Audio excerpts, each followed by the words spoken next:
Gracias, Señor. Todo lo haces nuevo. ¿Qué tal? Me da gusto saludarte. Somos Vida en Plenitud, tu gran familia. Soy el pastor Daniel Quiroga y me da gusto saludarte en este día. Y hoy quiero compartir una palabra contigo. Precisamente esta palabra habla de la vida después del milagro. Jesucristo hizo muchos milagros en la vida de las personas, pero ¿cuáles fueron sus instrucciones cuando Él hizo un milagro? ¿Cuáles fueron las indicaciones que Jesucristo le hizo a cada persona cuando Él realizó estos milagros, sea de sanidad, de liberación? Y esa es la gran pregunta que hoy vamos a resolver. Una vez más, me da mucho gusto que tú puedas escuchar esta palabra. Te bendecimos en el nombre de Jesucristo. La vida después del milagro. Recuerdo una historia, la historia de los 10 leprosos que Jesús sanó, y solamente uno regresó. Jesús lanza una pregunta, y esto queda registrado en el Evangelio de Lucas capítulo 17, donde Él dice: ¿no sané 10 hombres? ¿Dónde están los otros 9? Y la pregunta que nos hacemos: ¿qué pasa después de un milagro? ¿Qué es lo que las personas tienen que hacer después de un milagro? ¿Cuáles fueron las indicaciones de Jesucristo después de un milagro? Fíjate que solo regresó uno, el samaritano, la persona que por los judíos era menospreciada por su raza, las que se consideraban indignas, pero fue la única persona que pudo regresar a seguir escuchando las instrucciones de Jesús después del milagro. La vida después del milagro tiene que ver con una instrucción que Jesucristo le da a una mujer: ve y no peques más. Esto lo encontramos en el Evangelio de Juan, capítulo 8, versículos 11 al 17. Jesucristo dice: entonces se incorporó de nuevo y le dijo a la mujer: ¿dónde están los que te acusaban?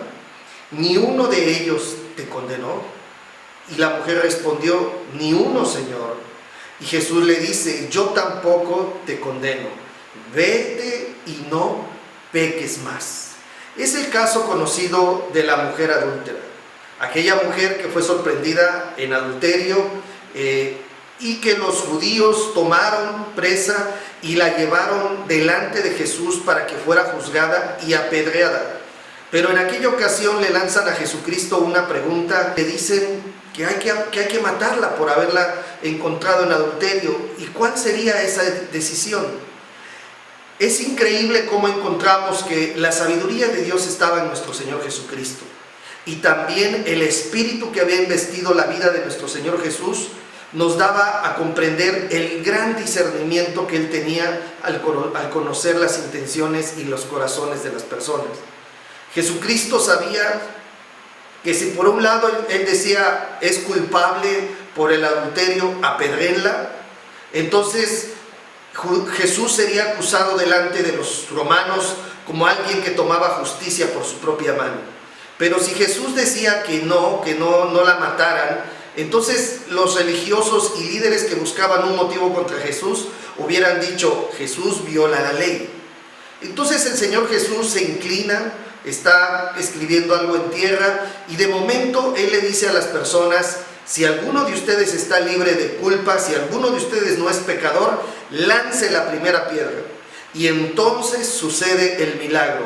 Uno a uno de los que venían a aplicar un juicio de muerte sobre esta mujer a causa de su vida inmoral, a causa del pecado del adulterio, dice que desde el mayor hasta el menor tiraron las piedras. Y es cuando Jesús le dice: ¿dónde están los que te juzgaban? ¿Dónde están los que te condenaban? Y esta mujer dice: se han ido. Jesucristo hizo un milagro de salvación. No solo permitió que esta mujer se arrepintiera de su pecado, sino también que esta mujer fuera salvada en su vida humana. Y entonces la indicación de Jesús para la vida de esta mujer después del milagro es: vete y no peques más. Esto es, arrepiéntete en verdad. Decide cambiar la dirección de tu vida, mejora tu estilo de vida, vive una vida real en comunión con Dios, obedeciendo su palabra, y vete y no peques más. Es muy parecido el caso como aquel hombre que la Biblia también nos describe en el Evangelio de Juan, capítulo 5, 14, donde dice que más tarde Jesús encontró a un hombre en el templo y le dijo: ahora que estás sano, no vuelvas a pecar, porque te puede pasar algo peor. Este es el hombre que es conocido como aquel hombre parapléjico o paralítico que fue sanado en el estanque de Betesda. Te comento, este hombre tenía más de 38 años de estar ahí. Su aspecto físico pues era notable, el abandono, su higiene y todo, ya te imaginarás, sus ropas. Y entonces cuando el Señor Jesús lo ve, le hace una pregunta muy interesante y le dice: ¿quieres ser sano? Y este hombre le empieza a hablar a Jesús los problemas que tenía para meterse al estanque, que si cuando se movían las aguas, porque ellos creían que bajaba de tiempo en tiempo un ángel que agitaba las aguas, entonces el primero que se metiera quedaba sano. Y el hombre le está hablando de todas sus circunstancias, pero Jesús solo le dijo: ¿quieres ser sano? La respuesta hubiera sido: sí, sí quiero. Y mira, eso es lo que a veces a nosotros nos pasa para recibir un milagro. Jesús nos sigue preguntando: ¿quieres un milagro de sanidad? ¿Quieres un milagro de provisión? ¿Quieres que haga algo por ti? Y uno empieza a hablarle de todas las situaciones, circunstancias, adversidades que uno enfrenta, cuando la respuesta es muy simple: sí quiero ser sano, sí quiero un milagro, Señor Jesús. Y esto me recuerda que, mira, Jesucristo lo único que está esperando es que tú y yo tomemos una decisión de creerle a Jesús, para que entonces Jesús, que tiene todo el poder y la autoridad, Él haga el milagro. Nosotros nos atoramos pensando en cómo va a ser el milagro, que es imposible que la situación cambie. No, eso déjaselo a Jesús. Él tiene el poder, Él es el que hace los milagros. Lo único que Jesús espera de ti y de mí es que le digamos que sí, que le creamos a su palabra. Y fue el caso de este hombre. Después de 38 años de estar ahí, Jesús le dice: levántate. El hombre inmediatamente recupera la salud, le dice: toma tu lecho, lo que tenías ahí, y vete a tu casa.